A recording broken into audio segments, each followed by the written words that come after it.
listening to the Punisher Waterfowls, the Union 0430 podcast. Brought to you by Real Geese Decoys, the most technological advanced silhouette decoys on the market. And Vortex Canada, the force of optics.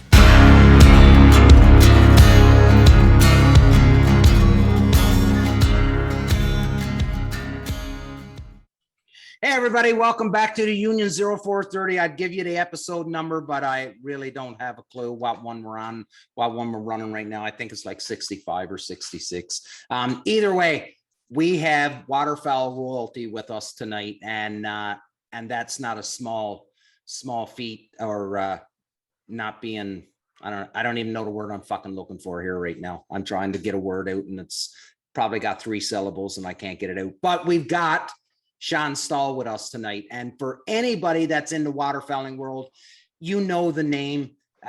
You've been following him, and we'll get into it, but he really has been a pioneer of the way a lot of this goose hunting has been happening up close north to the border, and we'll get into that. Shawn doesn't know it, but I listened to an interview that he had done not very long ago where he started talking about when he was 12 years old and all this stuff. So I got all kinds of information on him, and we'll talk about that. But as usual, we'll kick off with introduction of the boys. Merc is just outside the nation's capital. Phil only got another 2 weeks left, and he's in Oshawa, and then he'll be moving out to the country. Ryan's down in Nova Scotia. Dave is doing his part in trying to become a firefighter. He can't be a cop like Phil, so he figured the next best thing to be a firefighter. So he's doing his firefighter training. I'm in Kingston, Ontario, and Shawn Stahl coming to us from a hotel in upstate Michigan, getting ready for the National Dog Trial this weekend. Shawn, thanks so much for coming on, man. Thank you. I appreciate it. It's it really is, like when I sent you that message last week, I was like, I'm gonna put a stab out here and just see if Shawn will come on the show. And it was like 2 minutes, and you're like, yeah, man, I'd be honored to come on the show. So I sent the boys a message, and I was like, hey, Ryan, guess who's coming on the show? And he was like, well, I don't know. And I was like, Shawn Stahl. And he was like, holy shit, because we really didn't, we know you're a busy man. You're all over the place. I alluded to it a bit that you're in Michigan right now, getting ready for the national trials. We'll field trial this weekend, but the national will be coming up here. Oh, sorry. Yeah, right. Yep. But no, man, I appreciate the offer. I mean, I love talking waterfowl and ducks, dogs, geese, anything with anybody, anywhere. And I think the waterfowl community, I mean, you said a lot of cool things about me, but I mean, I'm no different than anybody else. Put my pants on one leg at a time, get up, go scouting, try my best. Sometimes it works. Fortunate here and get to work in the industry, but other than that, I'm just like the next guy. I'm down the line or next year in the bingo line at the lottery. So enjoy hunting. Boys, is that my internet that's being hotel internet? Oh, it's yeah. Okay. Yeah. All right. So just for anybody that missed what Shawn was saying, just a regular dude. He's been around for a long time, and we're going to dive into some of the stuff. Like I said, I've done some research on Shawn, and this is one thing, and I think I may be jumping the gun here, but I want you to explain this and put it into your own words for Shawn, because we've sort of kind of touched on this subject in the past on this show. But when I heard you say it the other day, it really sounded cool. So the thing that you said was that the waterfowling world is not an evolution, it's a revolution. Okay. And when I got to thinking about what you were saying, and here I am wearing my Real Geese hat now, and you had even brought that up when you were talking about it. Everything is starting to shift back now, it seems, to what those early tactics that you say that you and your friends used in southern Michigan way back in the day. Mm-hmm. Yeah, I mean, I say this all the time. These birds don't go to high school, college, education. They have school of hard knocks. They learn, they get conditioned smart to the things that we do on a daily basis. I mean, you talk to most hunters and you say, what's the first thing you do when you see a flock of geese? Well, call or flag. And that's conditioning these birds. It's making them educated to what we do on a daily basis and how we hunt. Also, the type of decoys, the type of blinds. Layout blinds were effective for the last 10 or 15 years, and now they're not as effective unless you're hunting an edge or something like that. And stand-up A-frame panel blind style blinds are coming back in. So what I mean by it's the revolution and not the evolution. The evolution would mean that it's continually changing and progressing up and up. Revolution means that there's this wheel, and what we used 20, 30 years ago is coming back in style. I mean, it's kind of like fashion in the world here. You look around and you see all these mullets flowing, and I'd grow one if I could, but I can't, so I won't. But they're coming back in. So it's the same thing. These old tools that we haven't used, these birds have not been exposed to and educated to, are now working. The flute calls, the A-frames, the silhouette decoys, just different things that we're doing, different tactics, and it's working. And the stuff that we've been using forever, I say forever, but for the last 5 or 10 years, is now starting to get tougher and tougher to use. And that's what I mean by the revolution and not the evolution. You sort of, not sort of, you alluded to this flute, going back to the flute calls, and you just, if I'm correct, you just introduced what's the Stahl's calls, right? You just introduced a flute call that you've just got on the go, right? We got that out there, and that's something, so I cut my teeth when I first started in calling. It was the old resident cavity style calls. I had a Ken Martin and Ult 800, the old Bronc, and quickly advanced to, I started seeing videos out there, Tim Grounds, Tim Grounds blowing his short reed and Shawn blowing his Eastern Shoreman, and decided I wanted to get active and involved with that. But from a hunting standpoint, I felt a short reed was more beneficial in the field. And then I started blowing a short reed, picked up a half reed, got good on it. Everybody says at the public areas, like, you need to call in contests. Well, at the time, contests were being won by flutes, but people were starting to hunt with the short reeds. So I kind of went in at, I started the hunting styles with the resident cavity, went into the short reeds, but in contest, I started with a flute. So I had that, that background of blowing a flute, and knew what I really wanted and the types of sounds that I wanted to be able to produce. And I wanted to call. So when guys first started trying to learn to blow a short reed, they had the mechanics of blowing a flute. And the recipe, I always tell everybody, the recipe is the same. It's the same ingredients: forward air pressure, back pressure, mouth cavity size, that kind of thing.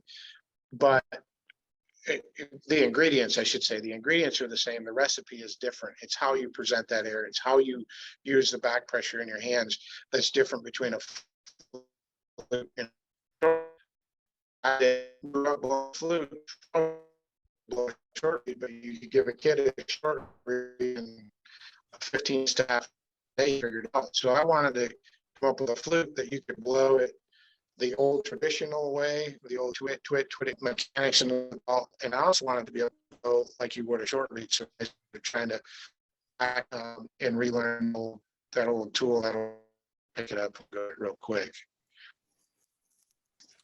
Shawn, like you kind of talked about Tim Grounds and all that, and you're kind of like the goose guru with R&T now, kind of evolved into that position. Like, how did you kind of like grow into that position? How did you kind of like get in with John and Butch? And like, can you talk about how that relationship developed over the years? It was probably, this 15 years ago. I was kind of doing my own thing. I was a manufacturing engineer for many years, and through one of the big three office furniture manufacturers, and during a period of economic downturn, and they ended up shutting down 4 plants, laid off like 3,400 of us. So I kind of went and bounced around a little bit in the outdoor industry, did some product engineering stuff, and then bought some cameras, started filming and doing some stuff of my own, helping some other people with calls. And we were working some shows, and it was when Sportsman's Warehouse was real big, and they were flying us around doing different shows around the country, and got pretty close with John and Jim and a couple of the other folks there at Rich and Tone I'd known forever anyway. Like I said before when we were talking, the industry is not that big. It's pretty small, and everybody either knows somebody or they know somebody that can call it and know that person. So we just hit it off, and they're like, yeah, man, you know, we got this TV show and we do the duck stuff. I'd like to grow the goose side, and what about, you know, this and that. And from there, it's history. And they're pretty close to 15 from mine, I'm guessing. And the Rich and Tone RMTV, that's 15 seasons, right? We're in our 16th now. We've been kicking it a while, that's for sure. Wow. And we air up there now on Waterfowl TV. Yeah. Yeah. We're getting that now. And our Wild TV is starting to pick up some of those syndicated shows now. So we're starting to get them. Yeah, absolutely. 100%. I wanted to talk to you about, you know, you had mentioned that you were banging around for about 15 years, and you were pretty much doing everything, right? You were into a little bit of everything. And one thing that we're noticing a lot is that we see a lot of these, I don't know why or how it happened, but it seems like everybody is in a rush to go from zero to hero now. And it just seems that, and I don't know if it's just because of the social media world or what it is, but people don't seem to want to cut their teeth and do the hard work anymore. They just want to see it happen for them as an overnight success. And if it doesn't happen for them overnight, well, then they quit and they give up and they move on and try to find another avenue. Like what's your, and I'm sure you must come across a ton of people. What's your advice to like anybody that's getting into the industry now and are expecting to become the next Robertson family? You know what I mean?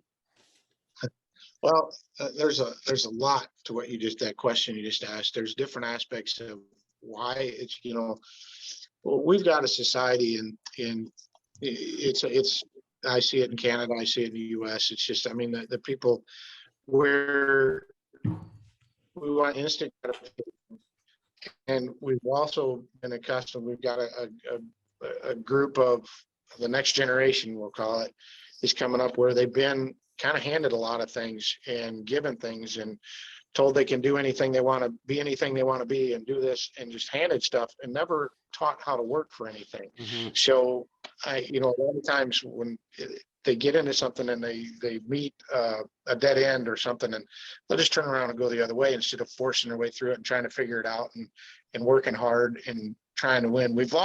Our societies have lost kind of the will to win. Mm-hmm. I would, if that's the way to put it. You and I talked about that with contests and people wanting to come out. People don't really want to. They've been given ribbons their whole, the certain generation have been given ribbons for everything, but never had to win anything. Yeah. And when things get hard, they quit. So that's one aspect of it. The other thing is social media is created this. People are hunting for the gram, the Instagram. Thank God you said that. You're in a blind, and especially with the younger generation, you're calling birds, you look, and you just kind of sit back, look down, and what do you see? I mean, you see a phone sticking up, video camera sticking out, and like, are you actually here to hunt, or are you here to record it so everybody else can see it? And that's the hard part with what I do is we're filming, we're doing it for TV and we're doing it to promote products and everything. And I go with that all the time because I still want what we're producing be real. Yeah. Be not we try not to do any of the fake reenactments, that kind of stuff. I want it to be exactly how it happened, and present it to the folks out there. And it's just I don't like where we're going with a lot of things, and I don't know if we can stop it either. But I don't know if that answered the whole question. There's so many parts to that. If you Yes. Yeah. Sorry. yeah.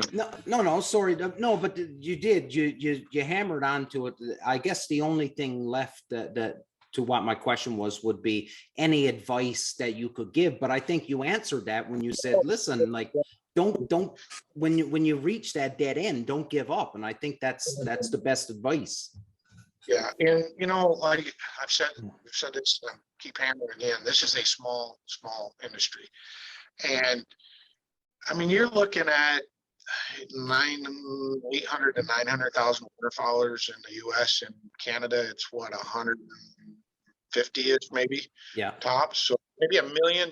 You're looking at a million people that buy or hunt or get active into the waterfowling. So if somebody, I get asked all the time, man, I want to do what you do. I want to work in the outdoor, blah, blah, blah. Well, okay, how many TV shows are out there? How many of this, how many? So you're not dealing with a lot and trying to get, your foothold in there. They want to be that person. They want to be that front person. They want to be, that. And I just got lucky, in the timing that I got into it. I got lucky. I won a bunch of goose calling contests, had my name notoriety. It helped me out, bought some cameras, started out. It's harder and harder to take that route anymore. And I tell people, if you really want to work in the outdoor industry and you have to be able to provide some value. What is your value? Other than just being a goose call. You have to be have an outgoing personality where people want to engage with you, but you also need a skill set. And I tell people, if you really want in this industry, go to school and get a degree in marketing, accounting, something, social media, something that gives you makes you a valuable asset to a company and want, them to hire you, or for you to be able to start out on your own in your own business venture, to be able to have something that you can utilize. Not just being able to set up decoys and blow a goose call. That doesn't work anymore. Well, not that. Oh, sorry. When people see me, they see me on TV, they see pictures of me on social media, but what they don't see is sitting behind, a desk editing, making phone calls, traveling around, working shows. I mean, it's a relentless job. I wouldn't trade it for anything. I love what I'm doing, but it's a 10 to 12, 14-hour day job, pretty much 12 months out of the year, and most of the time 7 days a week. So you have to really love what you're doing, and you have to have a family that will also stick with you, because it's not an easy an easy career for family life. I mean, you see so many of my peers getting divorced, troubled marriage, kids, not seeing their kids and stuff. So it's being able to balance that workload and still be, a husband and a father and a family member too. Yeah, 100%. And I'm glad that you shed some light onto that, because I think that's one of the biggest disconnects that people have is I don't think they quite realize, and by no means am I comparing myself or us to what you're doing, but I don't think anybody quite understands the amount of work and the time away from home that in order to carve a profession in this world, what it takes in order to pull that off. Yeah, I probably spend on the road 365 days a year. I'm probably gone 125 to 150 days on the road, staying in a hotel, lodge, or camper or something, or sometimes sleeping in the truck. And you wouldn't change it for the world. I love it. I want to switch gears. I want to go back to this. Because it was so funny when I heard you say, I shot my first deer at 12, and then deer hunting was over. You wanted something else to do. And your old man said, there's a pond down the road. Here's some old deeks. Go down and start hunting birds. And you shot a teal, and then the rest is history, as they say, right? Yep. Old paper mache decoys. I still have those. And didn't have any weight, so I had to get in his his tool bin and get some, I got a couple old spark plugs, some real heavy duty bolts, and tied them on there and made them weights and kind of threw them out from shore, and had to use a stick to pull them back in and throw rocks for my lab and Springer to go out there and get the ducks. So it was a long time ago, but everybody's fire gets lit some way or another, and that was mine. It's hard to say, why you like what you like, but it just, us waterfowlers just generally share a passion for it. That's for dang sure. Yeah. You were probably shooting lead shot back then too. That was, when I first got into it. So what was weird is you could shoot lead, but they were phasing steel shot in, and they were doing it by county based on a presumed harvest in our state, at least. In our county, Van Buren County, you could still shoot lead, but in Allegan County, where all the public land, public waterfowling, the lottery stuff was steel. So it was kind of that switching point there. And then the first time that I went to Manitoba, first time I went to Canada, you still could shoot, I want to say it was sometime mid-90s, you could still shoot lead as long as you weren't within, I think it was like 500 meters or 1,000 meters from a named body of water. Mhm. So we bought I found some cases of 3-inch copper plated BBs, 2 ounce, and boy, that was a kicker. What I find funny though is I look at some of the farm properties that I hunt, and like go out in the fields, whether it's cut corn, cut beans, whatever the case may be. You're out there, you're pounding away on ducks and geese. You got to shoot non-toxic, bismuth, steel, whatever you're running. But I can go back the next day and kick the fence rows for bunnies and shoot red. Same field. Yeah. Same field. Hey, just put that with many of the things going on in the world that we just scratch your head and go, WTF. Yep. WTF. Yeah. That's what happens when you let politicians run the joint, right? Pretty much. Yeah. Common sense goes out the window. Yeah. As my dad would say, common sense is not so common. Yeah. Yeah. Okay. I'm going to do it. I'm going to drop this on us right now, and we're going to talk about it. I'm innocent. Didn't do it. Sorry. I know you didn't do it. Actually, we'll wait until Ryan gets back on, because I know he's probably going to have something to say about it. But now I want to switch. As a segue to that, yeah, you were talking about doing things for the gram. This is in 2018.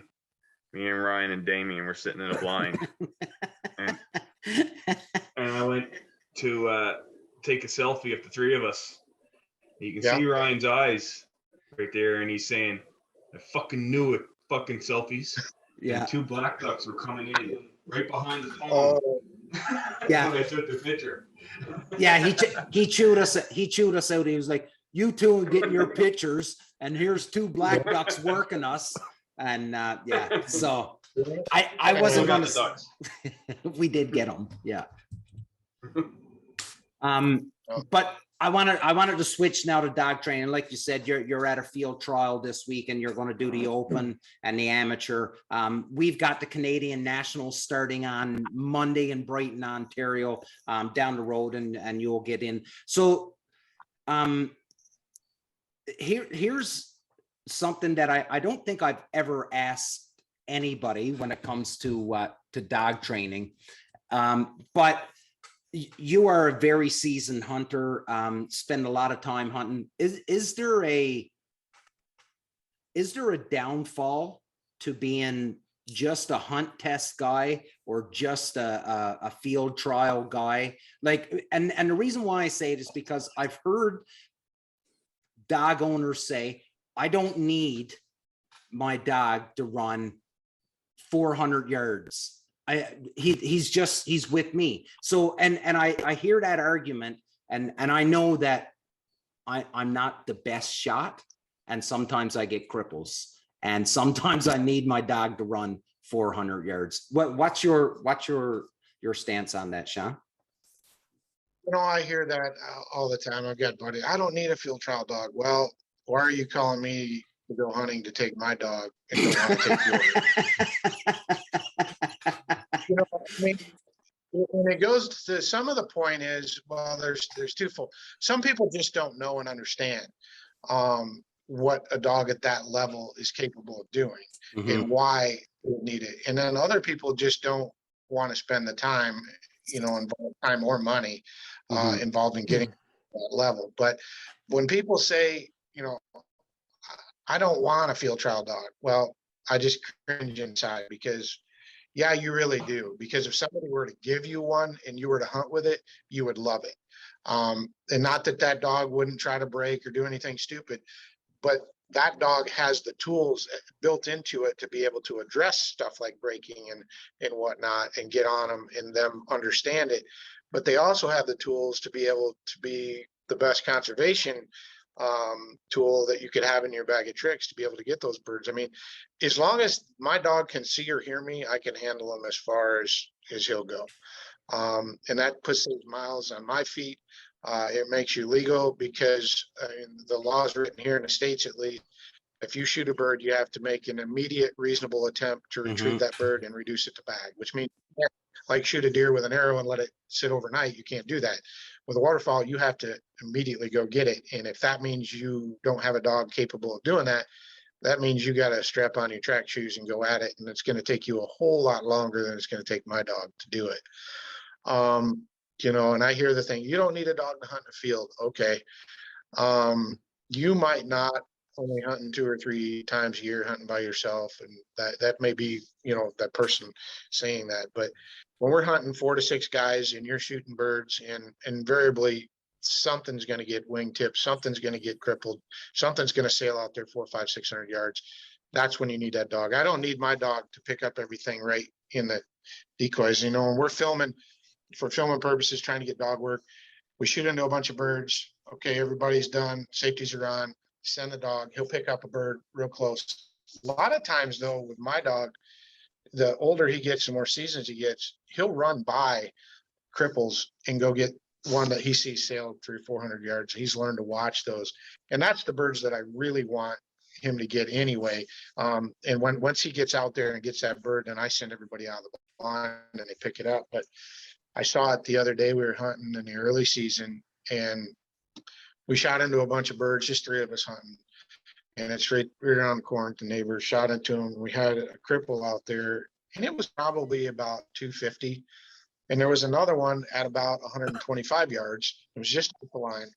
I said his name, said Carl. He took off going for that long bird. And in the process, the shorter bird ran diagonal to him and actually ran into Carl. Carl ran over and tripped him, stumbled. The bird went up in the air and he kept going and got that long bird. Wow. Now that's just, him doing what he's supposed to do, and knew he could come back and get that short bird underneath after the fact. But even running into it didn't phase him, didn't stop him. He just that's about as a poison bird as you get for a poison bird. 100%. What's that? I said that's about as good as a poison bird as you can get for a poison bird right there. I thought I was filming it on my phone. Here I am doing it for the gram, right?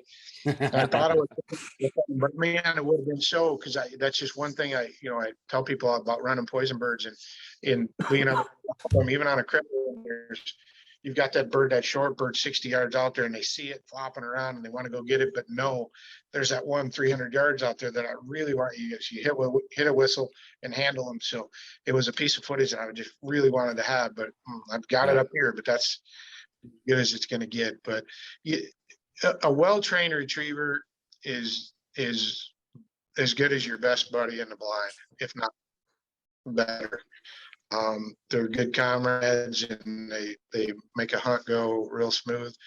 And conversely, we've all hunted with those dogs that you really wish your buddy wouldn't have brought. And you really Oh boy, have we ever. In fairness, as much as in fairness, as great as it is running, a super highly trained hunt dog, there's nothing funnier than watching your idiot friends run around a cornfield with a gun, tripping over corn stalks, tracing down a cripple. Yep. Touch it up.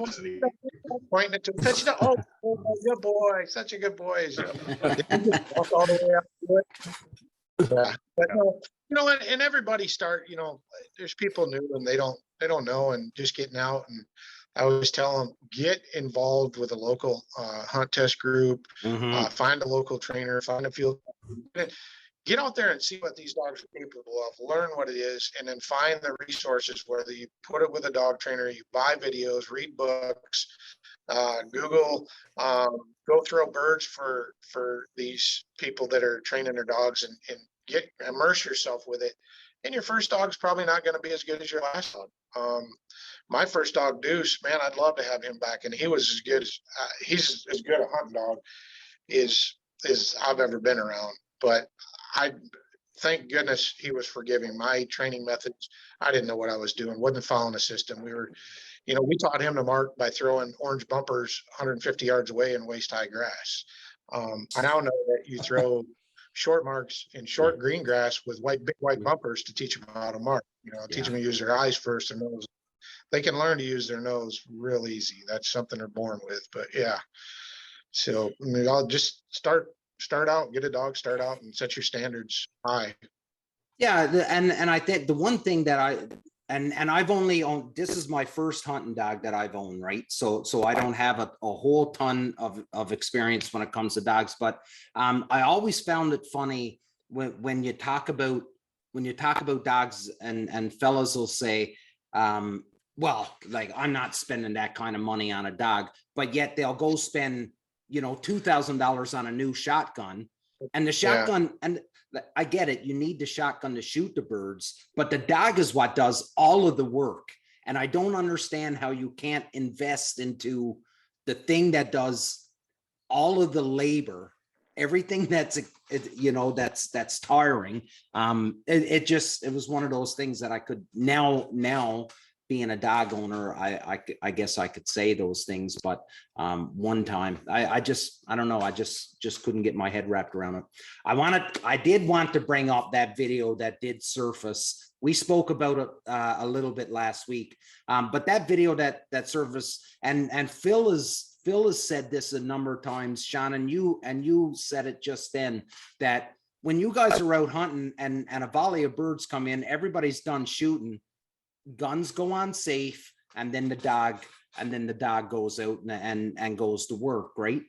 But yet we see this video 2 weeks ago, and how this dog wasn't shot is just mind-boggling to me.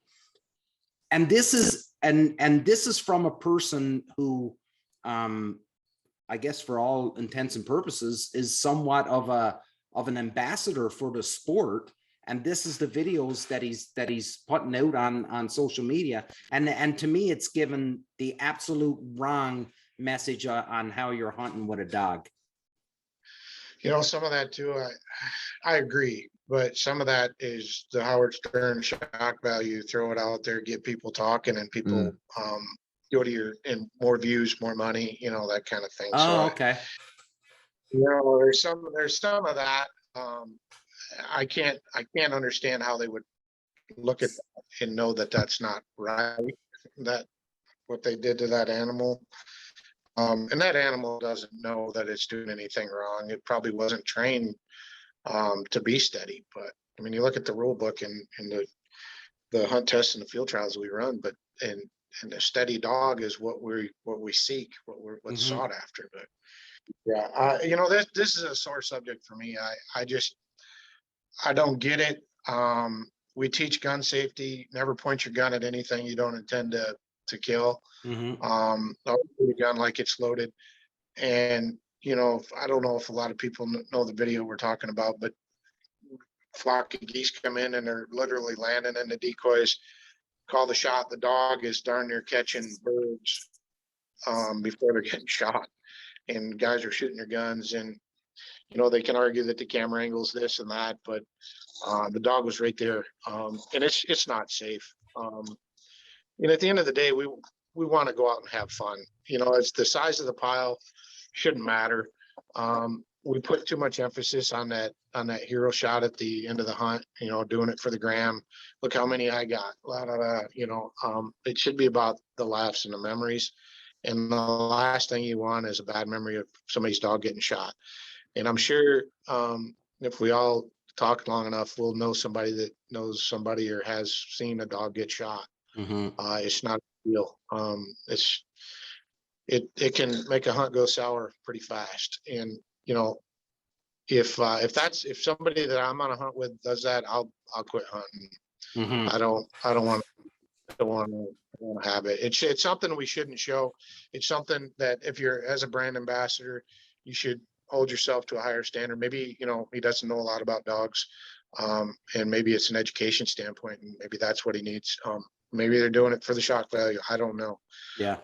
But I feel bad for the dog. It shouldn't be put in that position. And I talk to people too about, so the panel blind that Tangle Free has, I designed that product. It's something I'd been using since the mid 90s, and then kind of put it on the shelf when layout blinds came out and started getting good. And then when layout blinds got tough, I kind of got it back out and refined it a little bit and gave it to Tangle Free to mass produce. And one of the things that, you know, people, when they were testing out, they're like, hey, this would be great if we had a dog door in here. Dog door right here would be great. And I said, no, absolutely not. And they're like, why not? And I said, well, for starters, we don't want to encourage the practice of having a dog, however well trained it is, in a blind full of shotguns leaning up. We just don't want that to happen. You know, dog come in, run down one side of the blind to the other, knocks guns down, guns go off, somebody gets shot. Boom. It's a safety deal. They make dog blinds. Dogs need to be in their own spot, in their own space, away from the blind, off to the side. I tell people so that if they do creep, if they do kind of come out of the blind a little bit, they're still in an area. It's not good. I don't say it's a good thing, but I still have a safety zone or buffer zone where I can correct the dog and it's never in harm's way. And it's also in an area where they can see all the birds go down and mark. You know, one of the best, like, layout blind hunting, I would always put the dog about 10 yards behind, 5 to 10 yards behind us, gave him that little buffer zone if he did creep a little bit. But also, so if you're in a line of, you know, people and you start shooting at birds, you kind of know what you shot, maybe the guy next to you shot. You have no idea what the guy on down the line shot. But if you step back 5 yards, you can see everything. You can see the whole big picture. So I like to get them there. And the next thing I told the guys, you know, if you've cut a hole in the blind, we all know, I mean, it's A-frame panel blind style blind. If you cut a hole in that blind, that dog is literally right down below you, and you come out and shoot, the gun is right over their head, and they can't tell you. They don't tell you when they're hurt. They don't tell you when their bell's rung. But you know as well as I do, when your buddy doesn't shoot his lane, he just swings that muzzle just a little bit further to the left or the right. Your ears are ringing. And they're going to do that to the dog, and it's going to affect their hearing long term. Yeah. And it's just from a safety standpoint, I don't agree with putting a dog, you know, there or shooting over him. Dog creeps out, you know, if you put it in a blind like that, if he does take a step or two out, boy, he's really in harm's way. So of course, y'all can go on too. You want? I've hunted out of an A-frame. I used to own one. I now own 2 panel blinds, thanks to you. Thank you. But I've the versatility of the panels is like next level. Like I've said this on the show several times. Like I've got 2 panels. You can run them back to back as like a quote unquote A-frame style. You can run 2 of them side by each, like in a fence row. You can run 5, 6 guys. The versatility is amazing. But I've hunted with guys running in an A-frame with the dog in the A-frame, and I've watched that whole blind go fucking ass over tea kettle. It's scary. Yeah, it's scary. And it's up to us, you know, it's up to people to talk about it and get it out there and show people, you know, some of it's, you would think that would be common sense. Like you said, common sense isn't so common, but so it's up to people to talk about that stuff and teach the new people and teach even the old dogs that are trying to do this stuff, you know, hey, there's a better way, there's a right way, there's a safe way. Even now, like I run the 2 panels. I've got the Tangle Free dog blind, and either it'll get sit directly behind the A-frame or directly behind the panels, depending on the situation. Either it'll get directly behind the panels, or it'll get put off to the side somewhere where, you know, it's a good spot where, you know, my dog can see the playing field. It can watch the marks and so on. And he's over there. And like you said, if he creeps out, does whatever, the old boy, he's 9.5 now, so he can get away with murder and I won't give a shit. but Yeah. he's still a puppy at heart. But he gets put off to the side, and probably the first 1 or 2 hunts of the season, he'll get out there and he'll try to be catching chickens out of the sky. Yeah. But generally him, his deal. Yep. Yeah, him and I will sit down. We'll have a little mono a doggo. Yep. Love to have. Like, do you want to go home today? Stay in your kennel.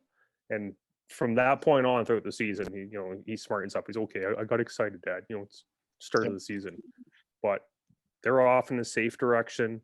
They can watch the playing field, watch the kill hole. They can see the birds mark, and then when the show's over, we put the guns down. I'll go out, handle them. Okay, yeah, pick up your chickens, and like you mentioned, I'll generally have guys pick up the close ones. He will bypass 6 dead birds to smash that cripple 100, 150, 200 yards. Does not care about the dead ones. Every time I see a dog do that, I mean, it's just they're doing what they love to do, man. Yeah. Shawn, you did a post on Facebook a couple years back. It went viral within the waterfowling community about you had just basically got it was the most refreshing thing I had seen in a long time. You just kind of got fed up with watching all these videos on YouTube of dogs breaking and people like shooting over dogs and stuff like this. And it was yeah. And for me to like, as we're all dog guys on the podcast here, but for me, it was the most refreshing thing to see somebody who had a following like this to stand up, and who was a true dog handler to stand up and say, look, enough is enough. If you're a young person getting into this game and you want a dog, I'm like, there's other what that exactly, the young people getting into it and they see this and they think that's normal. Yeah, exactly. Yeah. Dog breaking and catching people shooting. They think that's normal, and it's not. I mean, it's absolutely, yeah. I mean, I still cringe thinking about it. Shawn, I wanted to go back. So now, you touched on the fact that you designed this panel blind, tangle free, came out, mass produced it. So I'm from the extreme east coast of Canada and Newfoundland on this island where nobody wore camo, nobody had goose calls. It was pond hopping, it was jumping water, trying to get your bird, all this stuff. So when I had joined the military and got hooked up with guys like Mark and Ryan and Phil and started hunting up here. So the layout blind, so I had never known that the A-frame and the panel blind even existed. I had never seen this thing ever in my life. All I knew was, all I knew was the layout blind. And I can remember going to a Delta Waterfowl dinner and the tangle-free panel blinds were up.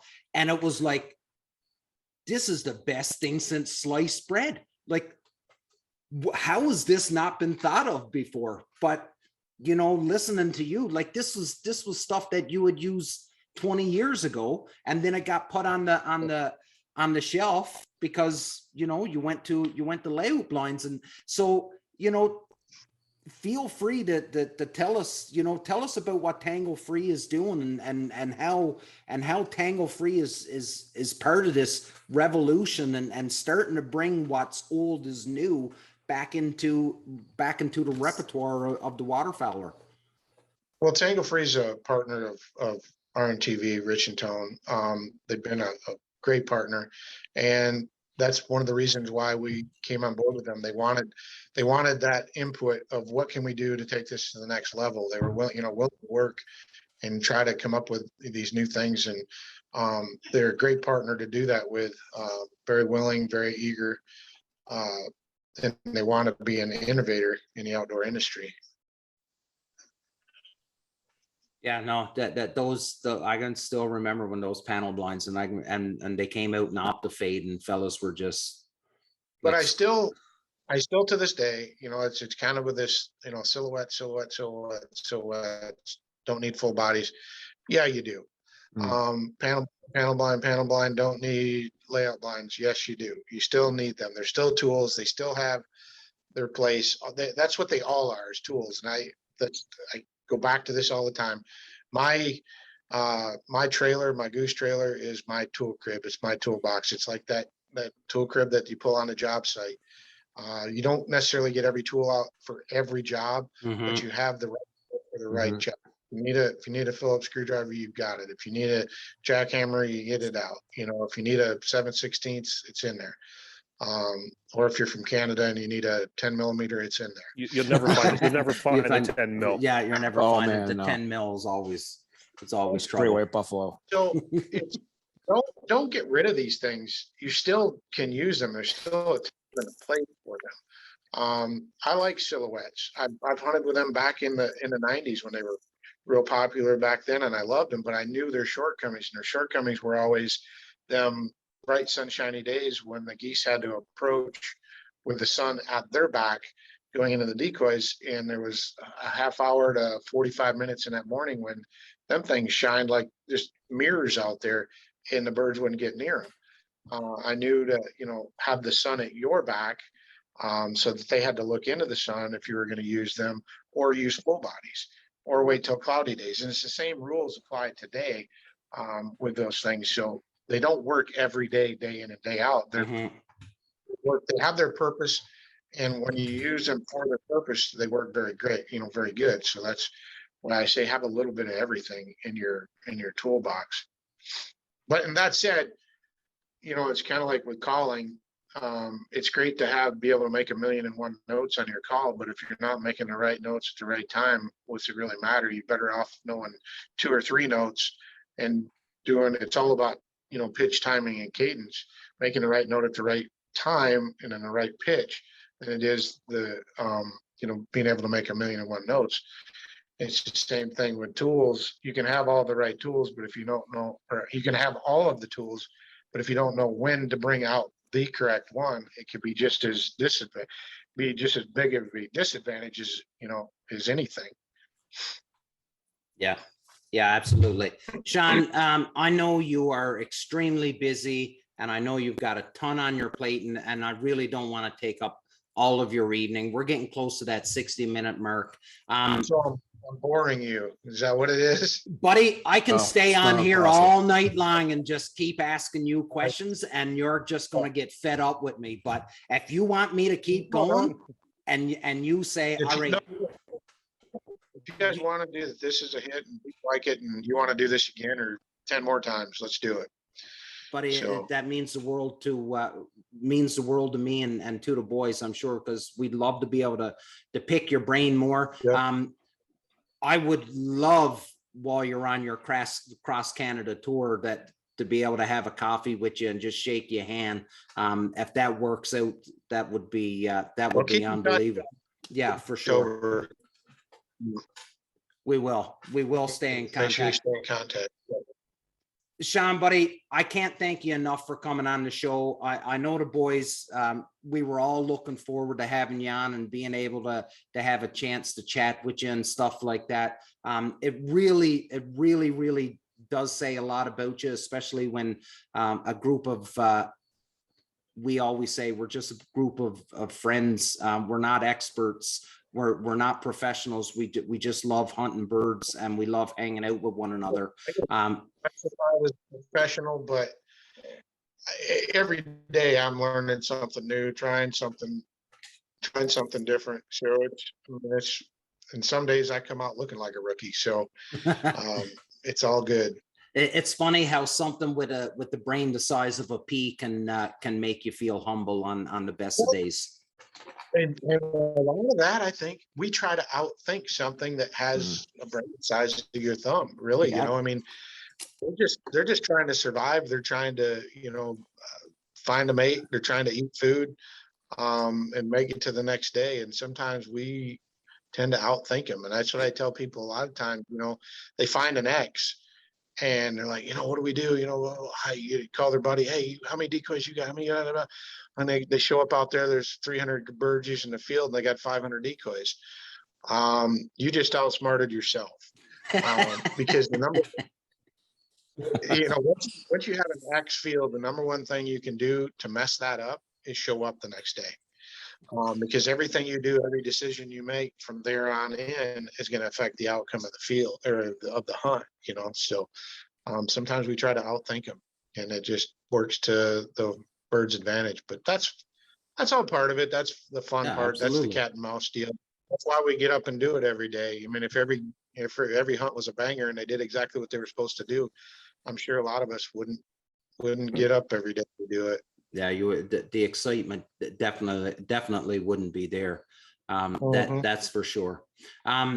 Boys, let's do a quick round the table for you to get any last words into Shawn, and then we'll give it to him for final words. Phil.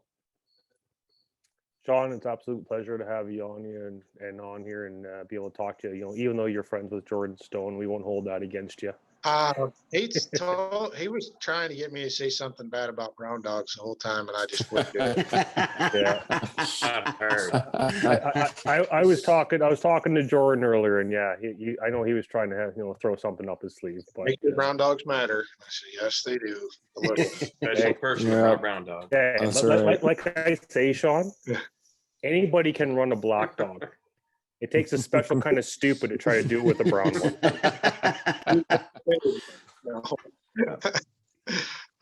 Pretty is pretty does. It doesn't matter what color they are. If they got a bird in their mouth, they all look good. Yeah. Mark. Good to meet you, Shawn. I'm not as versed in your exploits as the boys are, but I do know of you and some of the things you've been doing. So it's been a good conversation. Good to hear your point of view on some things that are similar to ours, especially the dogs breaking and whatnot. I mean, I'm not a dog owner myself, but I really don't like dogs that aren't well trained. I got to say that. So anyway, it was good talking to you. Ryan. Cool. Man. Mark's cats, though, are the steadiest cats you'll ever see, for the record. Yeah. But fun fact, Shawn, like I learned how to tune a goose call, short reed goose call, from your RT video many moons ago. So oh my god, yeah, wow. Yeah, man. Yeah, big thanks for you on that. Yeah, it was for me personally, it was an absolute treat to have you on. Great, awesome, meet you and chat with you, and for sure we'd love to have you on again. It'd be amazing. Yeah. Shawn, buddy, any last words? Man, I'm good. I appreciate coming on here. I like talking dogs and waterfowl, and I can do it all the time, anytime. So I appreciate it. And we appreciate you coming on and listen. Hey, thank you for letting us come to Canada, and I wish you guys could come here. Yeah. So that's a sore topic for us right now. We were supposed to be in Maryland in October hunting with Jeff Coates, and we can't pull that off. And Phil and I were supposed to be in Missouri last year hunting, and that didn't happen. Is my Disneyland. There you go. Yeah. Shawn, buddy, again. Well, stop at the shop. Oh yeah. Yeah, I think that's on. I would think anybody that comes into Arkansas has got to stop by the shop, right? Like that's got to be. Yeah. That's got to. The destination stop. You've got to stop at Max, and we're right next door. It's one we've since the fire we built a building back up, and it's a true destination place. It's one of those deals where you go in and you just start looking around and you see stuff, and then you kind of look around and you see more stuff and more stuff. We've got the museum, we've got the Flying Duck Brewery, we've got the Jay Stevens shop, where we can actually see him, watch him work, turning calls. You can test run calls. I mean, it's just it's cool. I mean, and if you're a waterfowl hunter, I mean, back in the day, we used to get the Herders catalog, and that was like the Bible when it would come out. Then the Cabela's waterfowl, and now it's the Max Prairie Wings, and right next door we've got that shop right there. So it's something to see and do, that's for sure, especially if you're a waterfowler. Yeah, 100%. Everybody, this again, and we've said it on this show 65 times.